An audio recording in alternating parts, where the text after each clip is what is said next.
You know how some people, they just walk into a room and they just have this unshakable presence? It's like this energy, this vibe they give off. Well, today, we're going to break down the actual science behind that feeling and show you how you can biohack your way to having it yourself. Right?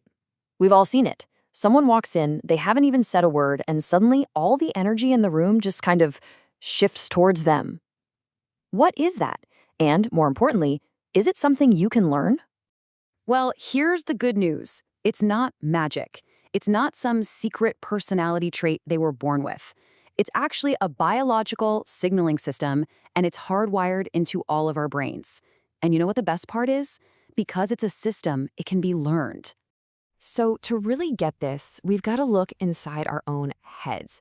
Let's dive into the neuroscience of presence. It really all starts with understanding the two captains that are constantly fighting for control of your brain. Okay, so picture this constant battle. On one side, you've got your CEO, that's your prefrontal cortex. It's the logical part that handles planning and problem solving. But then you've got the alarm, your amygdala, which is all about fear, threats, and gut reactions. Now, in any high-stakes social situation, these two are literally fighting for the wheel. And here is the absolute key. True presence isn't about shutting off that alarm system. I mean, you need it to survive. It's all about training your CEO to manage it, regulate it. And thanks to something called neuroplasticity, our brains can literally rewire themselves with practice.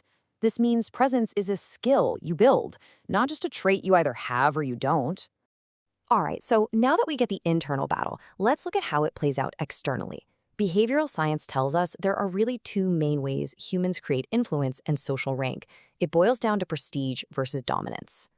And this idea is a total game changer. So dominance, on one hand, is about taking status. It's through fear, intimidation, coercion.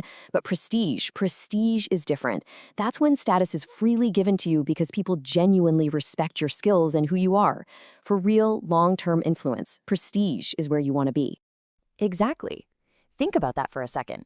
It's not about making people listen to you. It's about becoming the kind of person that others want to listen to.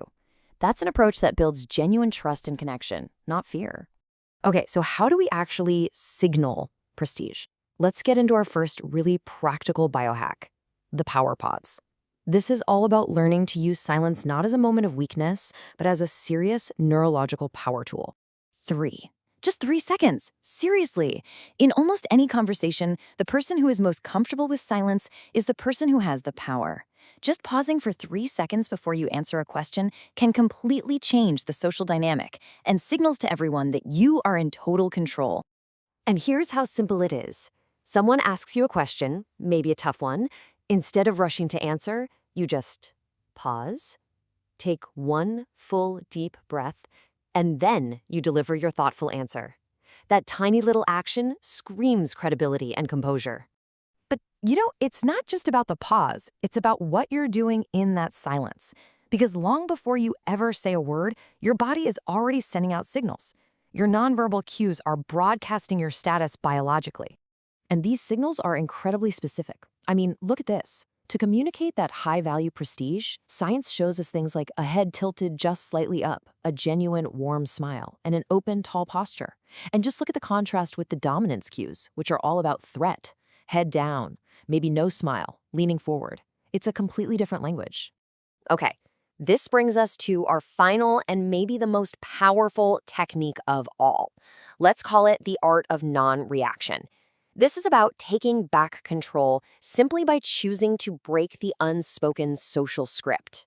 So think about it. Most of our social interactions, I follow these predictable patterns, right? Someone says something to test you, and they expect a specific reaction. Maybe defensiveness, or you get anxious, or you over-explain yourself. But what happens if you just refuse to give them that reaction? You shatter the script. The emotional leverage they thought they had, it just vanishes. By not reacting the way they anticipate, you instantly take back control of the situation. You're not playing their game anymore. You're playing yours. Right.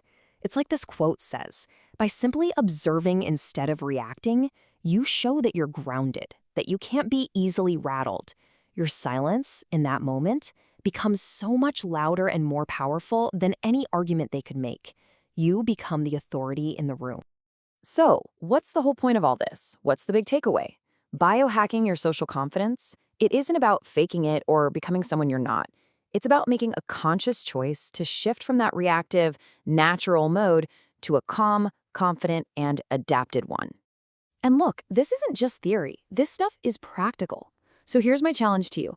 Pull up your calendar for this week. Find one meeting, one conversation, one moment, and ask yourself, where will I use the power pause? Just start there. Try it once and see what happens.